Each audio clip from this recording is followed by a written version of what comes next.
দরজা খোল, আমি তোদের মা। বন থেকে সবার জন্য জিনিস এনেছি। এটা তো মায়ের গলায় শোনাচ্ছে।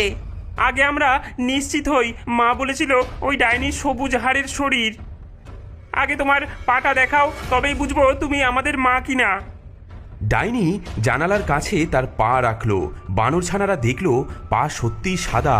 তারা ভাবলো এটাই তাদের মা, তাই তারা দরজা খুলে দিল।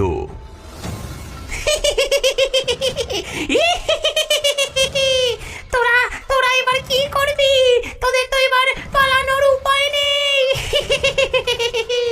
হ্যাঁ, ওরে বাবারে, ডাইনি ডাইনি, পালাও পালাও। পালাও পালাও পালাও ডাইনি। ডাইনি ঢুকতেই বাঁদর ছানারা সবাই লুকোনোর জন্য দৌড়ালো।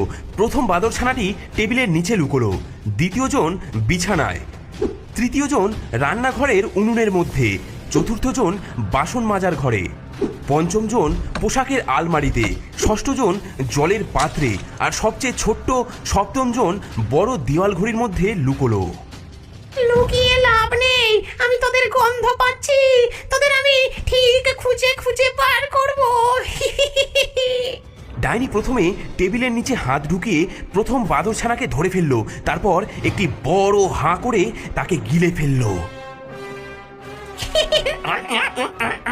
কুটকুটে কুটকুটে বাদর ছানার দল, একে একে খাবো, তোদের লাগবে না কো জল। টপ টপা টপ করে খাবো আমি গিলে, একে একে যাবি তোরা আমার পেটে চলে।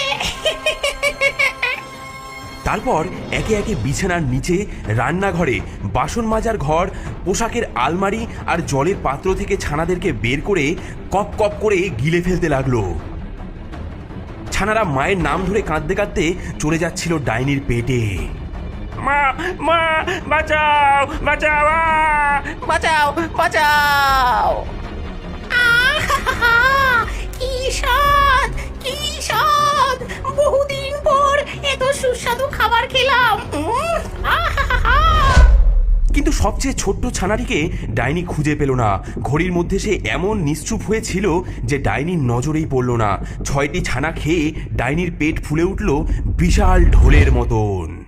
আহা! 6টাই যথেষ্ট। এত খেয়ে আমার ঘুম পাচ্ছে। আহা! বাকি একটাকে পরে খুঁজে বের করব। ডাইনি ভরা পেট নিয়ে হেলতে দুলতে বাড়ি থেকে বেরিয়ে কুটিরের পাশের গাছতলায় গিয়ে শুয়ে পড়ল। ভোরের আলো ফুটতে না ফুটতেই সে ঘুমিয়ে পড়ল। তার নাক ডাকার শব্দে গাছের ডালপালাও কাঁপতে লাগলো।